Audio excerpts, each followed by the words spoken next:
প্রিয় দর্শক, ইসলাম মানে শান্তি, কিন্তু শান্তির ধর্মের বাসিন্দারা আজ পৃথিবীতে সবচেয়ে বেশি অশান্তিতে আছে। যদি এই মুহূর্তে প্রশ্ন করা হয় বর্তমান পৃথিবীতে সবচেয়ে বেশি শোষিত কারা, কারা সবচেয়ে বেশি নির্যাতিত, কোন জাতি সবচেয়ে বেশি বঞ্চিত, অশিক্ষিতই বা কারা, কারা সবচেয়ে বেশি মার খায়, কারা সবচেয়ে বেশি ক্ষুধার্ত হয়ে অনাহারে মারা যায়? প্রিয় দর্শক, উত্তর খুব সহজ।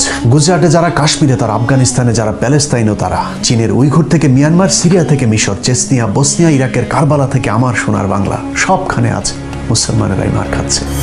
চারিদিকে মুসলমানদের এমন অপমান, অধঃপতন দেখে মনে হতেই পারে এটাই বোধহয় পৃথিবীর সবচাইতে বেশি অভিশপ্ত একটি ধর্মীয় জনগোষ্ঠী। মাঝে মধ্যে তো নিজেকে মুসলমান পরিচয় দিতেও লজ্জা লাগে। দর্শক, এতক্ষণের আমার আলোচনা শুনে আমাদের দেশের অর্ধশিক্ষিত, অশিক্ষিত, মূর্খ যেসব ইসলাম বিদ্বেষী কথিত নাস্তিকেরা আছে তারা পুলকিত হতে পারে, কিন্তু মুসলমান ইতিহাসের পুরোটা এখনো শুরুই করেনি। শুরু থেকে জানতে চলুন, একটু মরুভূমি থেকে ঘুরে আসা যাক। সংখ্যা কিংবা অর্থ দিয়ে ইসলামের বিজয় নির্ধারিত হয়নি, বরং ঈমানের শক্তি, সাহস আর বুকের তাজা রক্ত দিয়ে পৃথিবীতে যুগে যুগে ইসলাম প্রতিষ্ঠিত হয়েছিল, যা প্রমাণ করে গেছেন আরবের এক মহামানব, মহাদার্শনিক, মহাকাব্যিক হযরত মুহাম্মদ সাল্লাল্লাহু আলাইহি ওয়াসাল্লাম। শত হাজার লক্ষ মানুষের প্রয়োজন হয় না, একজন মানুষ কিভাবে পুরো পৃথিবীকে বদলে দিতে পারে তার প্রমাণ তিনি নিজেই। রাম রহিমের গল্প কিংবা উপন্যাস নয়, মাত্র আজ থেকে 1450 বছর আগে তিনি যা করে গেছেন তার বাস্তব প্রমাণ এখনো পৃথিবীতে বিদ্যমান।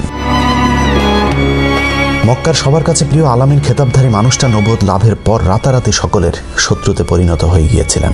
শুধু রাসূল সাল্লাল্লাহু আলাইহি ওয়াসাল্লাম নয়, পৃথিবীতে যুগে যুগে যত নবী রাসূল এসেছেন সবাইকে দিন প্রচার করতে গিয়ে নির্যাতন সহ্য করতে হয়েছে। হযরত মুহাম্মদ সাল্লাল্লাহু আলাইহি ওয়াসাল্লামের প্রিয় জন্মভূমি মক্কায় দিন প্রচার করতে গিয়ে যখন বাধার সম্মুখীন হলেন, এমনকি মৃত্যু ঝুঁকি আসতে থাকলো, তখন আল্লাহর নির্দেশে তিনি হিজরত করলেন মক্কা থেকে মদিনায়। মক্কার মদিনা নাম শুনলে অনেকের হয়তো মনে হতে পারে এই গ্রাম থেকে ওই গ্রাম। বাস্তবে মক্কা থেকে প্রায় 450 কিলোমিটার দূরত্বে হিজরত করতে হয়েছিল হযরত মুহাম্মদ সাল্লাল্লাহু আলাইহি ওয়াসাল্লামকে। মক্কার কাফেররা হযরত মুহাম্মদ সাল্লাল্লাহু আলাইহি ওয়াসাল্লাম এবং তিনার সাহাবীদের অবস্থান জানার পর তিনাদেরকে হত্যার পরিকল্পনা করেন। সৌদি আরবের বর্তমান বদর শহরের কাছে তৎকালীন বদর উপত্যকায় এক অসম রক্তক্ষয়ী সংঘর্ষ বাধে। অসম বলার কারণ হচ্ছে হযরত মুহাম্মদ সাল্লাল্লাহু আলাইহি সাল্লামের নবুয়ত লাভের পর প্রথম সেই যুদ্ধে কাফেরদের সংখ্যা ছিল প্রায় 1000-এরও বেশি, আর মুসলিম সৈন্যের সংখ্যা ছিল মাত্র 300 জন। অবশ্য কোনো কোনো ইতিহাসে এর সংখ্যা উল্লেখ করা হয়েছে 317। বদর প্রান্তরে 624 খ্রিস্টাব্দের 13ই মার্চের সেই যুদ্ধ আজকের মুসলমানদের জন্য জ্বলন্ত এক উদাহরণ। দুই দলের মধ্যে যুদ্ধ শুরু হবার আগে কাফেররা যখন দেখল তাদের চাইতে নিতান্তই কম সংখ্যক সৈন্য নিয়ে মুসলমানেরা যুদ্ধ করতে এসেছে, তখন কাফেররা ঠাট্টা করে মুসলমানদেরকে বলল, আমরা প্রথমে আমাদের 3 জন যোদ্ধাকে পাঠাচ্ছি, দেখি সাহস থাকলে তোমরা তোমাদের সেরা 3 জন যোদ্ধাকে পাঠাও। এইদিকে 317, ওইদিকে 1000 দেখে সাহাবীরা ঘাবড়ে যাননি, বরং কাফেরদের দেয়া চ্যালেঞ্জ গ্রহণ করে সাথে সাথে এগিয়ে যান মুসলিম 3 বীর যোদ্ধা। কাফেরদের পক্ষে উজবা বিন রাদিয়া, সাইবা বিন রাবিয়া, আল ওয়ালিদ ইবনে উতবার মতো তৎকালীন সময়ের রণকৌশলে পারদর্শী 3 শ্রেষ্ঠ যোদ্ধার সামনে মুহূর্তেই দাঁড়িয়ে যান মুসলিম 3 যোদ্ধা, ওবায়দা বিন হারিস, হামজা বিন আব্দুল মুত্তালিব এবং আলী ইবনে আবু তালেব। একের পর এক কাফেরদের 3 জনকে হত্যা করার পর কাফেররা সম্মিলিত আক্রমণ করে মুসলমানদের উপর। মাত্র 317 জনের ঈমানি শক্তির কাছে সেই যুদ্ধে কাফেররা পরাজিত হয়েছিল। বদর যুদ্ধে রাসূল সাল্লাল্লাহু আলাইহি ওয়াসাল্লামের আপন চাচা আবু জাহেল ও উমাইয়া বিন খালেফের মতো শীর্ষ নেতা সহ কাফেরদের প্রায় 70 জন মারা গিয়েছিলেন। পক্ষান্তরে 14 জন মুসলিম সৈন্যও সেই যুদ্ধে শহীদ হয়েছিলেন। তখনকার সময়ের অত্যাধুনিক সমরাস্ত্র সজ্জিত বিশাল বাহিনীর সামনে নিশ্চিত মৃত্যু জেনেও বদরের যুদ্ধে তিনারা শহীদ হয়েছিলেন বলেই অন্য যে কোনো যুদ্ধের শহীদদের চাইতে তিনাদের মর্যাদা সবচেয়ে বেশি। প্রিয় দর্শক, যে এভাবে শত হাজার লক্ষ মুমিনের পবিত্র রক্তের বিনিময়ে পৃথিবীতে ইসলাম প্রতিষ্ঠিত হয়েছে। এক সময়ের খেজুরের পাতায় ঘেরা জরাজীর্ণ মসজিদগুলোতে আমরা চাকচিক্যতা এনেছি, ছোট্ট কৌটায় ভরা পবিত্র আতরের বদলে আমরা নামি দামি ব্র্যান্ডের পারফিউম পেয়েছি, কিন্তু হারিয়ে ফেলেছি ওমর আলীদের সেই ইমানি শক্তি। বেঈমানি এখন মুসলমানদের রক্তে মিশে গেছে। মাত্র 317 জন সৈন্য নিয়ে 1000 কাফেরের বিরুদ্ধে যুদ্ধ করা মুসলমান এখন সংখ্যায় 16 কোটি হলেও জিম্মি হয়ে আছে মাত্র কয়েকজন পুলিশের কাছে। বদরের সে বিজয়ের পর মুসলমানদেরকে আর পেছনে ফিরে তাকাতে হয়নি। রাসূল সাল্লাল্লাহু আলাইহি ওয়াসাল্লামের 23 বছরের নবুয়তি জীবনের পুরোটাই অভাবনীয় গতিতে ইসলামের প্রসার ঘটেছে আরব ছাড়িয়ে এশিয়া, আফ্রিকা পর্যন্ত। ইংরেজি 636 সালের 8 জুন রাসূল সাল্লাল্লাহু আলাইহি সাল্লামের পৃথিবীর জীবনের সমাপ্তি ঘটলেও ইসলামের প্রবৃদ্ধি থামেনি। 636 থেকে 634 খ্রিস্টাব্দ পর্যন্ত হযরত আবু বকর রাদিয়াল্লাহু তাআলা আনহু ইসলামের প্রথম খলিফা নিযুক্ত হন। 634 খ্রিস্টাব্দে আবু বকর রাদিয়াল্লাহু তাআলা আনহুর মৃত্যুর পর হযরত ওমর আল খাত্তাব রাদিয়াল্লাহু তাআলা আনহু ইসলামের দ্বিতীয় খলিফা নিযুক্ত হন। রাসূল সাল্লাল্লাহু আলাইহি সাল্লামের পর হযরত ওমরের যুগ ছিল ইসলামের সবচেয়ে স্বর্ণযুগ। কিনার সময় ইসলামের প্রসার ঘটেছিল ঝড়ো বেগে। ওমর রাদিয়াল্লাহু তাআলা আনহুর হাত ধরে একের পর এক দেশ মুসলমান শাসনের অধীনে আসতে থাকে। খেলাফতের দায়িত্ব নেওয়ার প্রথম বছরে হযরত ওমরের হাত ধরে গাজনউদ্দিন যুদ্ধে জয়লাভ করে মুসলমানেরা। একই বছরে সিরিয়ার দামেস্ক পর্যন্ত চলে যায় খেলাফত শাসনের সীমানা। পরের বছর ফালের যুদ্ধে তৎকালীন বেইজেন্টাইন নিয়ন্ত্রিত প্যালেস্তাইন যোদ্ধাদের পরাজিত করেন মুসলমানেরা। 636 খ্রিস্টাব্দের 15 আগস্ট শুরু হওয়া 6 দিনব্যাপী ইয়ারমুখের যুদ্ধে জয়লাভ ছিল মুসলমানদের জন্য অত্যন্ত তাৎপর্যপূর্ণ। বর্তমান সিরিয়া জর্ডান সিরিয়া ইসরায়েল সীমান্তে অবস্থিত ইয়ারমুখ নদীর তীরে এই যুদ্ধে পরাজয়ের মধ্য দিয়ে মূলত মধ্যপ্রাচ্যে বেইজেন্টাইন সাম্রাজ্যের মেরুদণ্ড ভেঙে যায়। 637 সালে ভূমধ্য সাগরের পূর্ব অঞ্চল থেকে বেইজেন্টাইন সাম্রাজ্য পুরোপুরি নিয়ন্ত্রণ হারালে পুরো মধ্যপ্রাচ্য জুড়ে মুসলমানদের খেলাফত প্রতিষ্ঠিত হয়। 640 সালে আর্মেনিয়া বিজয় করেন মুসলমানেরা। 642 সালে আলেকজান্দ্রিয়াও খেলাফতের অধীনে চলে আসে। ইসলামের একের পর এক বিজয়ের একই সাথে চলেছে মুসলমানদের বিরুদ্ধে ষড়যন্ত্র। 644 সালে হযরত ওমরের অনাকাঙ্ক্ষিত মৃত্যুর পর তৃতীয় খলিফা হিসেবে দায়িত্ব নেন হযরত ওসমান রাদিয়াল্লাহু তাআলা আনহু। একের পর এক ষড়যন্ত্রে খলিফাদের মৃত্যু হতে থাকলেও ইসলামের মৃত্যু হয়নি, বরং তা সম্প্রসারিত হতে থেকেছে। আরব থেকে মুসলিম শাসনের জনপ্রিয়তা পায় ইউরোপ পর্যন্ত। 649 সালে হযরত ওসমানের সময় মুসলমানেরা সাইপ্রাস দখল করে। 651 সালে সাসানিয়ান সাম্রাজ্য দখলে আসে মুসলমানদের। এভাবে একের পর এক সাম্রাজ্য দেশ মহাদেশ মুসলমানদের দখলে আসতে থাকে। 654 সালে হযরত ওসমানের মৃত্যুর পর হযরত আলী রাদিয়াল্লাহু তাআলা আনহু খলিফা নিযুক্ত হন। হযরত আলী রাদিয়াল্লাহু তাআলা আনহুর খেলাফতের ব্যাপ্তিকাল ছিল মাত্র 6 বছর। তবে অল্প সময়ের মাঝেও বেশ কিছু বিজয় লাভ করে মুসলমানেরা। তিনার সময়ে মুসলমানদের সাথে বেইজেন্টাইনদের ঐতিহাসিক চুক্তি সম্পন্ন হয়। প্রিয় দর্শক, দেশে দেশে সুশাসনের মতো জ্ঞানের রাজ্য একসময় শাসন করেছে মুসলমানেরা। চিকিৎসা, পদার্থ, জ্যোতির্বিদ্যা, রসায়ন সহ জ্ঞান বিজ্ঞানের এমন কোনো শাখা নেই যেখানে মুসলমানেরা নেতৃত্ব দেয়নি। ইংরেজি 632 থেকে 1200-1300 সাল পর্যন্ত মুসলমানদের ইতিহাস, আর 1900-2021 সালের ইতিহাস পুরোই উল্টো। ইহুদি খ্রিস্টানেরা যখন মহাশূন্য জয় করছে, মুসলমানেরা তখন ফতোয়া দিচ্ছে টেলিভিশন দেখা হারাম। ওয়াজ মাহফিলগুলোর একটা বড় অংশ জুড়ে থাকে মেয়েদেরকে পর্দায় রাখার আলোচনা। মুসলমানেরা শিক্ষা গবেষণা বাদ দিয়ে এখন আল কায়দা IS তৈরি করে মানুষ হত্যা করছে। অথচ ইসলাম কখনোই নিরীহ মানুষ হত্যা করাকে সমর্থন করে না। তারপরেও এরকম কিছু পথভ্রষ্ট বিপদগামীদের কারণে মুসলমানেরা এখন পশ্চিমা বিশ্বের কাছে জঙ্গি নামে প্রতিষ্ঠিত। যে মুসলমানের জ্ঞান বিজ্ঞান নিয়ে করা গবেষণার উপর আজকের আধুনিক সভ্যতা দাঁড়িয়ে আছে, সেই মুসলমানেরা তাদের পূর্বসূরীদের দেখানো রাস্তা ভুলে ভুল পথে হাঁটতে শুরু করেছে। আজকের মুসলমানদেরকে দেখে যারা ইসলামকে বিচার করে, তাদের কাছে মুসলমানদের অতীত ইতিহাস একেবারেই অজানা। জ্ঞান বিজ্ঞানের কোথায় ছিলেন না মুসলমানেরা? চিকিৎসা, জ্যোতিষশাস্ত্র, পদার্থ, রসায়ন, জীববিজ্ঞানের সকল শাখায় একসময় মুসলমানেরা নেতৃত্ব দিয়েছেন সামনে থেকে। অসংখ্য এরকম মুসলিম বিজ্ঞানীদের মধ্যে উল্লেখযোগ্য হলেন আল জাবের। গণিতের ইতিহাসে একটি যুগান্তকারী উদ্ভাবক তিনি। বীজগণিতকে একটি স্বাধীন এবং সুশৃঙ্খল গণিতের শাখায় প্রতিষ্ঠিত করেছিলেন আল জাবের। আল জাবের থেকেই অ্যালজেব্রা শব্দটিকে তিনি নিজেই নির্বাচিত করেছিলেন। এরকম অসংখ্য মুসলিম বিজ্ঞানী মনীষীর মধ্যে উল্লেখযোগ্য কয়েকজনের কথা একটু জেনে আসা যাক। জাবির ইবনে হায়ান, জাইবার নামেও তিনি পরিচিত। এই বিজ্ঞানীকে আরব রসায়নের জনক বলা হয়। অ্যালকেমি এবং ধাতব বিদ্যায় তিনার ভূমিকা ছিল অত্যন্ত গুরুত্বপূর্ণ। মোহাম্মদ ইবনে মুসা আল খোয়ারিজমি, পশ্চিমাদের কাছে যিনি অ্যালগরিথমি বা অ্যালগরিজিন নামে পরিচিত।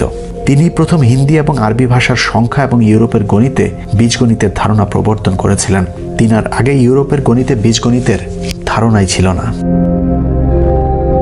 ইবনে ইসাক আল কিন্দি, আল কিন্দুস বা আল ক্যান্ডাস নামেও পরিচিত। তিনি আরব দার্শনিক এবং বিজ্ঞানী যিনাকে মুসলিম দার্শনিকদের মধ্যে প্রথম সারির একজন হিসেবে বিবেচনা করা হয়। থাবিত ইবনে কুররা, পশ্চিমাদের কাছে যিনি থিবিট নামে পরিচিত, তিনি আরব গণিতবিদ, চিকিৎসক এবং জ্যোতির্বিদ, যিনি টলেমিক সিস্টেমের প্রথম সংস্কারক এবং স্ট্যাটিক্সের প্রতিষ্ঠাতাও ছিলেন এই মুসলিম বিজ্ঞানী। আল ব্যাটেনিয়াস নামেও তিনি পরিচিত। আল ব্যাটেনি আরব গণিতবিদ, বিজ্ঞানী এবং জ্যোতির্বিদ, যিনি বছর ও বিভিন্ন ঋতুর নির্ধারণী বিদ্যমান মানগুলোকে প্রতিষ্ঠা করেছিলেন। আবু বকর আল রাহেজ নামেও তিনি বহুল পরিচিত। পার্সিয়ান এই অ্যালকেমিস্ট এবং দার্শনিক ইতিহাসের অন্যতম সেরা চিকিৎসকদের মধ্যেও একজন ছিলেন। আবু নাসর আল ফারাবিয়াস নামেও তিনি পরিচিত। মধ্যযুগের অন্যতম প্রধান চিন্তাবিদ, দার্শনিক এবং বিজ্ঞানীদের মধ্যে আল ফারাবি একজন। ইবনে আল হাজান নামেও তিনি পরিচিত। আরবের এই জ্যোতির্বিদ এবং গণিতবিদ অপটিক্সের নীতি এবং বৈজ্ঞানিক পরীক্ষাগুলোর ব্যবহারে গুরুত্বপূর্ণ অবদান রেখেছিলেন। ইবনে অ্যাভিসিনা নামেও তিনি পরিচিত। মুসলিম চিকিৎসকদের মধ্যে অন্যতম একজন বিজ্ঞানী। পার্সিয়ান এই দার্শনিক এবং বিজ্ঞানী চিকিৎসা শাস্ত্রের জন্য বিশেষভাবে বিখ্যাত। বিশেষ করে আজকের আধুনিক চিকিৎসা শাস্ত্রে ইবনে সিনার অবদান অপরিসীম। ওমর খাইয়াম, পার্সিয়ান গণিতবিদ, জ্যোতির্বিদ এবং কবি। বৈজ্ঞানিক কৃতিত্ব এবং রুবায়াতের জন্য তিনি বিখ্যাত হয়ে আছেন। ইবনে জোহর বা অ্যাভেনজোয়ান নামেও পরিচিত। তিনি আরবের চিকিৎসক এবং সার্জন। তার প্রভাবশালী বই আল তাইসির ফিল মুদাওয়াত ওয়াল তাদবির থেরাপিউটিক্স এবং ডায়েট সম্পর্কিত প্রথম লেখা বই। ইবনে রোশদ বা অ্যাভারোয়েস নামেও পরিচিত। আরবের এই দার্শনিক এবং পণ্ডিত, যিনি অ্যারিস্টটলের বেশিরভাগ রচনা এবং প্লাটোর প্রজাতন্ত্রের একাধিক সংক্ষিপ্ত সার এবং ভাষ্য তৈরি করেছিলেন। ইবনে বাতুতা বা শামস আদ-দ্বীন নামে পরিচিত মুসলিম এই বিজ্ঞানী। ইতিহাসের অন্যতম বিখ্যাত ভ্রমণ সম্পর্কিত বই রিহলাহ লিখেছিলেন ইবনে বাতুতা। ইবনে খালদুন, আরবের বিখ্যাত ইতিহাসবিদ, ইতিহাসের প্রথম দিককার নন লিগ্রেজিয়াস দর্শনগুলোর মধ্যে একটি বিকাশ করেছিলেন। আধুনিক ইতিহাস, সমাজবিজ্ঞান এবং অর্থনীতির অন্যতম অগ্রণী আবিষ্কারক হিসাবে তিনি বিবেচিত। ইবনে আল বাইতার, মধ্যযুগী ইসলামিক চিকিৎসকরা যে পদ্ধতিগুলি আবিষ্কার করেছিলেন, তিনি তাদেরই মধ্যে অন্যতম একজন। এরকম অসংখ্য মুসলমান বিজ্ঞানীদের গবেষণার উপর আজকের আধুনিক সভ্যতা দাঁড়িয়ে আছে। কিন্তু শুধুমাত্র মুসলমান হবার কারণেই তাদের নাম নিশানা পর্যন্ত মুছে ফেলার চেষ্টা করা হচ্ছে। ঠিক যেভাবে আদম থেকে অ্যাডাম, ইব্রাহিম থেকে আব্রাহাম হয়েছে। লম্বা একটা সময় ধরে মুসলমানেরা জ্ঞান বিজ্ঞান থেকে দূরে থাকার কারণে আমরা তাদের নাম পর্যন্ত ভুলে যেতে বসেছে। মাঝে মধ্যে ইসলাম বিদ্বেষী নাস্তিকদের কাছে শুনতে হয় মুসলমানেরা অশিক্ষিত বর্বর একটি জাতি। বর্তমান পৃথিবীর মুসলমানদের সবচেয়ে বড় শত্রু পাশের দেশ ভারত, যাদের অর্ধেক মানুষের স্যানিটাইজেশন সুবিধা নেই, অথচ শুধুমাত্র পারমাণবিক ক্ষমতার কারণে বিশ্বের দ্বিতীয় পরাশক্তি চীনের সাথে লড়াই করার সাহস দেখাচ্ছে এই ভারত। হাস্যকর বিষয় হলো যে পারমাণবিক শক্তির দাপটে ভারত, চীন এবং পাকিস্তানের সাথে যুদ্ধ করার সাহস দেখায়, সেই পারমাণবিক শক্তি অর্জনের একচ্ছত্র কৃতিত্ব একজন মুসলমানের, যার নাম এপিজে আবুল কালাম আজাদ। প্রিয় দর্শক, আজ আর সেদিন নেই। মুসলমানেরা আজ পৃথিবীর সবচাইতে পিছিয়ে পড়া জাতি। ইসলামী আদর্শ আর জ্ঞান বিজ্ঞানের বাইরে গিয়ে মুসলমান নেতারা আজ নারী, গাড়ি, বাড়ি নিয়ে পাড়ি দিয়েছে অজানা এক গন্তব্যের দিকে। একসময়ের জ্ঞান বিজ্ঞানে নেতৃত্ব দেওয়া মুসলমানেরা এখনও তরবারি দিয়ে পৃথিবী জয়ের ইতিহাস নিয়েই আত্মতুষ্টিতে ভুগছেন। কিন্তু এতদিনে পৃথিবী যে কোথায় চলে গিয়েছে তার কি কোনো খবর আছে?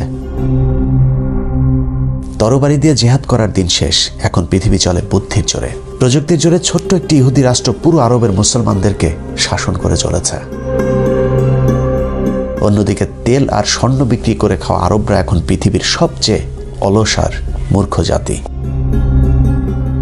উপমহাদেশের মুসলমানদের অবস্থাও একই রকম। ব্রিটিশরা ভারত উপমহাদেশে আসার পর হিন্দুরা যখন ইংরেজি শিখে অফিস আদালতগুলোতে চাকরি শুরু করলো, তখন মুসলমানদের ধর্মীয় নেতারা ফতোয়া দেওয়া শুরু করলো ইংরেজি শিখলে নাকি মুসলমানেরা সব কাফের হয়ে যাবে। সেখান থেকে আমাদের অধঃপতন শুরু। মোল্লারা শেষ পর্যন্ত মাদ্রাসা শিক্ষা ব্যবস্থা পেয়েছে, কিন্তু সেই সব শিক্ষা ব্যবস্থা আধুনিক শিক্ষা থেকে অনেক দূর পিছিয়ে। ঘরের মধ্যে টিভি ঢুকাইছেন, টিভি দেখা হালাল না হারাম? মাত্র কিছুদিন আগে টেলিভিশন দেখা ফতোয়া দেয়া মোল্লারা এখন টেলিভিশনের নিয়মিত অতিথি। ইজতেমার মাঠে ক্যামেরা ঢুকতে না দেয়া তবলিগের লোকেরা এখন সাংবাদিক ডেকে সংবাদ সম্মেলনও ঘটছে। নির্বাচনে অংশ নেয় জামাতকে কাফের ফতোয়া দেয়া পীর সাহেবেরাও এখন হাত পাখা মার্কায় নির্বাচনে প্রতিদ্বন্দ্বিতা করছেন। আমেরিকার বিরুদ্ধে সোশ্যাল মিডিয়াতে জেহাদ করা মৌলভীরা হয়তো জানেনই না ফেসবুক, ইউটিউবে সবকিছুরই নিয়ন্ত্রক আমেরিকা। সুতরাং জেহাদের চিন্তা বাদ দিয়ে মুসলমানদের উচিত নিজেদেরকে আগে সংশোধন করা। বাংলাদেশের মতো 85% মুসলমান অধ্যুষিত একটি দেশ, যে দেশের সংবিধানের প্রস্তাবনায় বিসমিল্লাহির রহমানুর রাহিম লেখা আছে খাতা কলমে রাষ্ট্রধর্ম ইসলামও, কিন্তু মুসলিম এই দেশে আজ মানুষকে নামাজ পড়তেও বাধা দেওয়া হয়। অথচ আমেরিকার এমন একটি মসজিদও নেই যেখানে তারাবির নামাজ বন্ধ করা হয়েছিল। অতএব মুসলমানদের শত্রু এখন আমেরিকা না, বরং মুসলমানেরা এখন মুসলমানদের সবচেয়ে বড় শত্রু। আমরা যারা মসজিদে আকসাতে ইসরায়েলি বাহিনীর হামলার বিরুদ্ধে কথা বলছি তারা হয়তো ভুলেই গিয়েছি মাত্র কয়েকদিন আগে বাইতুল মুকাররমের ঠিক একই কায়দায় হামলা করেছিল আওয়ামী লীগের সন্ত্রাসী বাহিনীরা, অথচ তারাও তো নামে মুসলমান।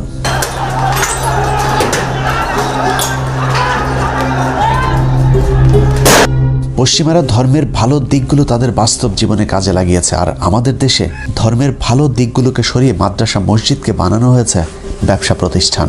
এখনও কাফের হয়ে যাবার ভয়ে কওমি মাদ্রাসাগুলোতে ইংরেজি শেখানো হয় না, পাঠ্যসূচিতে নেই গণিত, বিজ্ঞানের মতো প্রয়োজনীয় বিষয়গুলো। যে কারণে দেশের দ্বিতীয় বৃহত্তম শিক্ষিত এই জনগোষ্ঠীর জন্য মাদ্রাসা বা মসজিদে চাকরির বাইরে আর কোনো সুযোগ থাকছে না। বৈজ্ঞানিক বানানো হয় না, ডাক্তার হয় না, দার্শনিক হয় না, ইসলামী শিক্ষা গভীর জ্ঞানী করে তোলা। চাকরির মতো রাজনৈতিক ক্ষেত্রে তারা কতটা পিছিয়ে তার নজির হেফাজতের বর্তমান অবস্থা। ভারতীয় গোয়েন্দা সংস্থা রয়ের ডিভাইড অ্যান্ড রোল পদ্ধতিতে বাংলাদেশের মুসলমানদেরকে ধ্বংসের যে মিশন হাতে নেওয়া হয়েছিল তা হয়তো তারা বুঝিয়ে উঠতে পারেনি। মিথ্যা বানোয়াট অভিযোগ তুলে জামাতে ইসলামের নেতাদের যখন হত্যা করা হয়েছিল তখন হেফাজত মনে মনে খুশি হয়েছিল ধর্মীয় মাঠে একক রাজত্ব করবার আশায়, কিন্তু জামায়াতের দিন শেষ, হেফাজতের বাংলাদেশ। এ অবস্থা খুব বেশি দিন টেকেনি। জামাত ইসলামীর এখন নামগন্ধ নাই, এটা অসল হইয়া গেছে, এটা চলে না। রয়ের খেলা যে তখনও শেষ হয়নি এটা বুঝতে মাওলানা শফিদের যতদিন লেগেছে ততদিনে অনেক দেরি হয়ে গিয়েছে। একসময় মাওলানা শফির বন্ধু সরকার আর এখন কওমিদের কথা শোনে না, বরং কওমিরাই মধ্যরাতে সরকারের দরজায় গিয়ে প্রাণ ভিক্ষা চাইতে ব্যস্ত। সরকারের মাত্র কয়েকদিনের অত্যাচার আর নির্যাতন থেকে বাঁচার জন্য হেফাজতের অনেক নেতাই এখন পদত্যাগ করতে শুরু করেছে, কিন্তু তাতেও খুব একটা লাভ হচ্ছে না। এর জন্য যতটা না ইসলাম বিদ্বেষী আওয়ামী সরকার দায়ী, তার চেয়েও বেশি দায়ী আলেমদের একাংশ, কারণ তারা শত্রু আর বন্ধু চিনতে ভুল করেছিল। হেফাজতের 5 মের ঘটনার পর আল্লামা শফিকে নিয়ে প্রকাশ্যে মিথ্যাচার করেছিল কথিত প্রধানমন্ত্রী শেখ হাসিনা। এছাড়া তাকে নিয়ে কুরুচিপূর্ণ বক্তব্য দিয়েছিল মাদার অফ মাফিয়া। সেই সময়টাই ছিল বাংলাদেশে ইসলামী দলগুলোর জন্য টার্নিং পয়েন্ট। হেফাজতের কয়েকশো এতিম অসহায় শহীদের বিচার তো দূরের কথা, এখন পর্যন্ত আনুষ্ঠানিকভাবে সেই রাতে শহীদদের পূর্ণ সংখ্যাও প্রকাশ করেনি হেফাজত।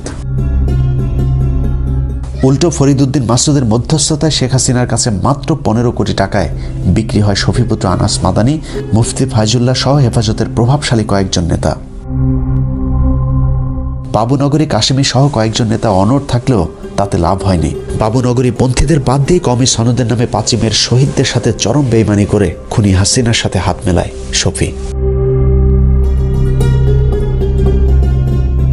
তারপর থেকে কওমিপন্থী আলেমরা সরকারকে নিজেদের লোক ভাবতে শুরু করে, যে কারণে নিয়মিত সরকারের গোয়েন্দা সংস্থাগুলোর সাথে যোগাযোগ রেখে ব্যালেন্স করার চেষ্টা করেছে তারা। এই মূর্তি সংস্কৃতিকে রুখে দেওয়ার জন্য গোটা বাংলাদেশ ব্যাপী তাওহীদি জনতা আবার শাপলা চত্বরে যাবে। কওমি আলেমদের বক্তব্যগুলো কখনো খুব গরম হয়েছে, আবার কখনো নরম। আমরা ডাক দেব বঙ্গবন্ধুর কন্যা শেখ হাসিনাকে ঘুম থেকে জাগ্রত করবার ডাক। মামুনুল হকেরা নরম থেকে গরম হলেও ভারতীয় ভ্যারিয়েন্ট হাসিনা সুযোগের অপেক্ষায় ছিলেন। অন্যদিকে মামুনুল হকের বিশ্বাস ছিল সরকার তো তাদেরই লোক, যে কারণে দেশের চরম মুহূর্তেও জনৈক নারীকে নিয়ে রিসোর্টে যেতেও সাহস পেয়েছেন। ভেতরে ভেতরে সরকারের জালে যে তারা বন্দী হয়েছে সেটা হয়তো তারা নিজেরাই জানতো না। মামুনুল হকের দ্বিতীয় স্ত্রী কিংবা অবৈধ এক নারীর সাথে রিসোর্টে সময় কাটানোকে কেন্দ্র করে সংসদে পর্যন্ত আলোচনা হয়েছে। যত অপবিত্র কাজ করে আজকে ধরা পড়ে সোনারগাঁয়ে একটা রিসোর্টে, এবার সেটা ঢাকার জন্য নানা রকমের চেষ্টা। পার্লারে কাজ করে এক মহিলা। বিষয়টি দেখে মনে হয়েছে মামুনুল হক বাংলাদেশের একমাত্র প্রাণী যে কিনা এমন জঘন্য অপরাধ করেছে, অথচ যেই সংসদে দাঁড়িয়ে হাসিনা মামুনুল হকের বিরুদ্ধে কথা বলেছে সেই সংসদেই নারীবাজের অভাব নেই। মাত্র কয়েকদিন আগে ভাইরাল হয়েছিল চাকরির লোভ দেখিয়ে তারপর ময়মনসিংহের এক এমপি কিভাবে নারীকে ধর্ষণ করেছিল। তারও আগে বের হয়েছিল রাজশাহীর আরেক এমপির নারী কেলেঙ্কারির ভিডিও। এভাবে একটা মানুষের জীবন নষ্ট করে দিয়ে, যদি এক কথায় বলা হয় তাহলে সংসদে যতজন বসে আছে তাদের বেশিরভাগ নিজের স্ত্রীর চাইতে অন্য নারীর সাথে রাত কাটিয়েছে বেশি। সংসদে এরকম অনেক নারী সদস্য আছে যারা এক সময় 300 টাকায় অন্য পুরুষের মনোরঞ্জন করত। যে মিডিয়া মামুনুল হকের গোপন স্ত্রীদের তল্লাশিতে ব্যস্ত তাদের এরকম অনেক অশ্লীল কার্যকলাপের নমুনা সোশ্যাল মিডিয়াতে ছয়লাভ। মামুনুল হককে নিয়ে সবচেয়ে বেশি সোচ্চার থাকা মিথিলা ফারজানার সাথে মোজাম্মেল বাবুর অন্তরঙ্গ ছবিও ফাঁস হয়েছে অনেক আগেই। তারপরেও তাদের বিরুদ্ধে কোনো ব্যবস্থা কি এখন পর্যন্ত নেওয়া হয়েছে? অথচ মামুনুল হকের এক ঘটনাকে কেন্দ্র করে হেফাজতের শীর্ষ সব নেতাদেরকে আটক করা হয়েছে। যদি মনে করা হয় ধর্মীয় নেতা বলে তাদের বিরুদ্ধে ব্যবস্থা নেওয়া হয়েছে, সেটাও সঠিক নয়। কারণ চরমোনাইপন্থী দুই কথিত আলেম হাফিজুর ও মিসবাহ দুজনেই অন্যের বউকে নিয়ে অনৈতিকভাবে সংসার করছে, কিন্তু তাদের বিরুদ্ধে সরকার নীরব। কারণ চরমোনাই এখন সরকারের টোপ গেলা পরের শিকার। চরমোনাইরা মনে করছে গোয়েন্দা সংস্থাগুলো তাদের আগামী নির্বাচনে প্রধান বিরোধী দল বানাবে, কিন্তু তাদের মনে রাখা উচিত মামুনুল হকের ঘটনা একটি উপলক্ষ্য মাত্র। বাংলাদেশকে ধর্মহীন রাষ্ট্র বানানোর পরিকল্পনা হাসিনা অনেক আগেই হাতে নিয়েছে। সেখানে চরমোনাইয়েরও জায়গা হবে না, আজ হোক বা কাল। কারণটা মনে রাখতে হবে, হানাফি, শাফি, আহলে হাদিস, আহলে সুন্নাত নয়, ভারতের টার্গেট বাংলাদেশের মুসলমান। এক এক করে আমরা সবাই মার খাচ্ছি, কিন্তু একসাথে রুখে দাঁড়ানোর জ্ঞান কিংবা সাহস কোনোটাই আমাদের নেই। যে কারণে সামনের দিনগুলো বাংলাদেশের মুসলমানদের জন্য আরো বেশি ভয়ঙ্কর হয়ে উঠতে পারে। প্রিয় দর্শক, কেন এমন হলো? কেন মুসলমান মার খায়? কেন মুসলমান না খেয়ে মারা যায়? মাত্র 317 জন দিয়ে পৃথিবী জয় করা মুসলমানের সংখ্যা এখন 250 কোটি, যা পৃথিবীর দ্বিতীয় বৃহত্তম ধর্মীয় জনগোষ্ঠী। সংখ্যায় বেড়েছে কিন্তু হারিয়েছে সাহস। এক মুসলমান আজ আরেক মুসলমানের বিপদে বুক পেতে দিতে ভয় পায়, সুখ পায় অন্য মুসলমানের অসুখে। মুসলমানেরা আজ পৃথিবীতে সবচাইতে মুসলমানদের বড় শত্রু। নিজেদের এমন করুণ অধপতনের জন্য আমরা নিজেরাই দায়ী। কারণ সুন্নাত মানে আমরা এখন শুধু 4 বিয়ে করাকেই বুঝি, কিন্তু ইসলাম প্রতিষ্ঠার জন্য নিজের দাঁত ভাঙাও যে একটা সুন্নাত, সেটা আমরা ভুলে গিয়েছি। ইসলামের জন্য নিজেদের জীবন বিলিয়ে দিতে। আল্লাহর ঘর মসজিদ তৈরি করবার জন্য আমরা এখন ভিক্ষা করে টাকা তুলি, কুরবানির পশুর চামড়া তুলি আমাদের সন্তানদেরকে ইলমের দিন শিক্ষা দেবার জন্য। কিন্তু কখনো কি চিন্তা করেছেন যে এই দেশে শত শত হাজার হাজার প্রতিষ্ঠান সরকারের টাকায় চলতে পারে, সেই দেশে কেন মসজিদ মাদ্রাসা ভিক্ষা করে তারপর চলতে হবে? ভিক্ষা করে পৃথিবীতে ইসলাম প্রতিষ্ঠিত হয়নি। ভিক্ষা করে হয়তো কোনো রকম বেঁচে থাকা যায়, কিন্তু নিজের পূর্ণ অধিকার প্রতিষ্ঠায় লড়াই করতে হয়। তার জন্য প্রয়োজন ঐক্য। কে কোথায় হাত বাঁধে, কে বিশ্বাস করে কোন মাঝহাবে, কে হেফাজতি, কে জামাতি, এসব নিয়ে তর্ক করার সময় এটা না। 16 কোটি মুসলমানের দেশে রমজান মাসে বন্ধ হয়ে যাওয়া মসজিদ মাদ্রাসা যদি খুলতে হয়, তাহলে তালা ঝুলাতে হবে অত্যাচারী শাসকের হাতে।